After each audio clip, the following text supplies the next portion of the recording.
guys, welcome back to my channel. It's Yalon and in today's video I'm going to be giving you guys 5 hair tips on how to basically get your hair thriving and growing again. Sometimes we fall into a stagnant phase where we see our hair not really making any changes or even growing. So this is just going to be 5 tips, and if you guys enjoy these tips, I can definitely make a part 2. So if you're not already subscribed, hit the subscribe button, turn on my post notifications so you are aware of when I post, and let's get into it. Okay, so I have all my tips written down just so I remember the order. So my first thing for you guys is going to be a trim. Now sometimes we hang on to dead ends just because we don't want to see the length go, but sometimes those ends can look thin, they can be split, single strand knots, and overall just look unhealthy and see-through. Recently I just trimmed my hair again, I would say like a month ago, because the ends of my hair, especially my back section, because it is a little more damaged than the rest of my hair,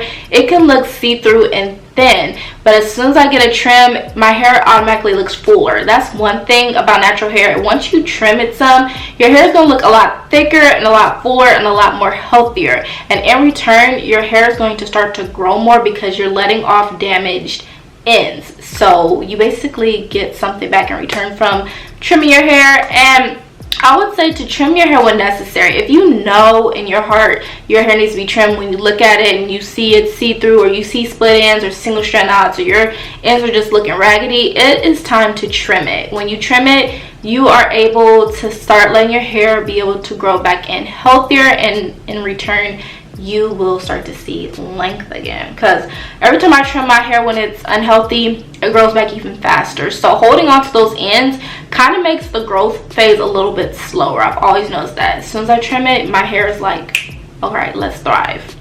So tip number 2 is going to be deep conditioning. Sometimes it's easy to put off deep conditioning. Sometimes you're just lazy and you don't feel like doing the process of it. I've gotten to a point where I used to deep condition for like an hour, and now I've cut it down to 30 minutes, and I'm seeing the difference just from cutting it down 30 minutes. Deep conditioning is very important. Now it's going to vary based on your hair needs. Some people can deep condition for 30 minutes, some people can deep condition for an hour. It just depends on your hair and knowing your hair. But overall, our hair needs some type of moisture. Moisture is very key and important, because without moisture, our hair is just going to get dry, it's going to get brittle, and in return, it's going to break off, and you're not going to retain length. So if you're not doing that, that could be a reason why you're not growing, like your hair's not growing. So deep conditioning is very, very important, and I like to make sure I'm using a moisturizing deep conditioner. So when I go in a store, I like to read the labels. I like to try to get an all natural deep conditioner, and I like to use one that is pretty much targeted towards moisture. I try to avoid if it says protein, because that's not what I'm specifically looking for my hair. I'm looking for moisture. Now, if your hair is already perfectly moisturized and you're good, then you do not need this. You can skip it, because you don't want to get moisture overload. And moisture overload is basically when your hair becomes mushy and it's easily breaking off because there's too much moisture and water in there and not enough protein, which gets into tip number 3, which is protein. Now sometimes your hair will not be strong enough, so if your hair is weak, it can break off. So this is when you want a moisture protein balance in your hair's regimen. So you want to do moisturizing treatments and you want to do a protein treatment. Now it's pretty much recommended that you do a protein treatment at least once a month. That way you're not getting protein overload, which is too much protein in your hair, which makes your hair brittle and snap off and break. So you want to have a nice balance, and whenever you do a protein treatment, it's always advised that you follow it up with a moisturizing treatment. That way you have that balance, because you don't want to just strengthen your hair and then it leaves it dry, so that can make it break off. So moisture protein balance. And one of the protein treatments I really love, as you guys have seen on my channel, is rice water, because that also aids in hair growth for your hair. So I love me some rice water, and I'm going to start using it again. I have to be consistent. It's just a thing where it's a do-it-yourself type of thing, where you gotta make the rice water, ferment it, and that's just me being lazy and not wanting to make the concoction, but it's really actually easy. So yeah, I have videos on that as well. I'll link them in the description box. But protein treatments are important for our hair. My 4th tip is going to be less heat. Now I know some of us love to apply heat on our hair, and some of us do it more than often.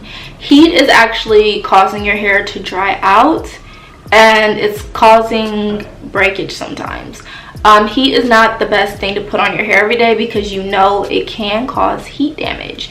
And basically what heat damage is, it's destroying the structure of your curl, and once that happens, there's really pretty much no bouncing back from that. And when you have damage, that's going to lead to you having to transition again, to cut your hair, get rid of ends and stuff like that. When your hair is straight, it's not really getting any type of moisture like when your hair is natural, in its natural state, curly and stuff, because we're able to deep condition and moisturize every day. We can get that moisture in our hair, but when it's straight, it's like there's nothing really happening. So it's like, how is your hair really going to grow and flourish if you keep putting heat on it over and over and over again? You're basically over processing your hair, and that's not a good thing. So make sure you limit your heat tools. I notice if I at least go a month without heat, my hair flourishes. Just try to cut back on the amount of heat you put on your hair. You're going to notice a difference right away. Like, your hair will start flourishing. And then my fifth tip for you guys is going to be moisture, which basically ties back into deep conditioning. Like I said, moisture is very important.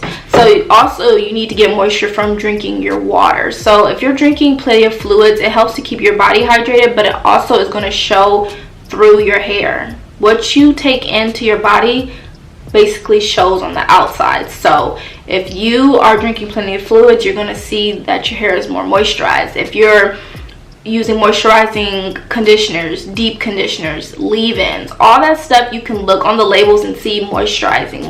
It's going to specifically tell you what each product does for your hair, and I highly suggest finding products that are moisturizing that actually work for your hair. So this is going to be trial and error. You are going to have to try out different products to see what you like, because not every product works for somebody else. And also, moisture is going to vary on your hair's porosity. So if you're low porosity, high porosity, your hair takes in moisture differently from somebody else. Some people, you can take in moisture and you'll be fine, but some people, they'll take in moisture and then it's gone like that. Like, the moisture evaporates, it's gone, and it's like, didn't I just moisturize my hair? So you're going to have to find a routine that works best for your hair. And you can always do the hair porosity test. Basically take a strand of hair, put it in some water, see if it sinks or if it floats, and it basically tells you what your porosity is. So yeah guys, moisture is very important, protein is very important, getting trims is important, and those are going to be my 5 main tips that may help you guys with getting your hair out of a stagnant phase. Because if you're following and incorporating some of these tips into your routine, you should be able to see a difference in your hair. Because I noticed for me personally, and this is coming from somebody that used to straighten their hair. I used to straighten my hair probably like every 2 weeks when I was in high school, before I started wearing my hair natural all the time. Now, the last time I straightened my hair had to be like 2 months ago. Like, I can go months without straightening my hair, because it's like, straighten it for what? Like, usually during the summer especially, it's too hot for all that, so I won't straighten my hair. But yeah guys, when you just make changes in your routine, you're gonna see a difference. Like, deep conditioning, you see a difference in your hair's health. It helps with the health of your hair so much. Protein, you're going to notice your hair is going to be finally stronger, so it helps retain length. Moisture, your hair is going to be softer, more moisturized. You need all those things to help your hair flourish. So I hope these tips were helpful. If you guys have any tips, definitely comment them below. We're all here to help each other out, and I love when you guys share your opinion on things. So if you're not already subscribed, hit the subscribe button, turn on my post notifications so you are aware of when I post, and I will see you guys all in my next one. Bye guys.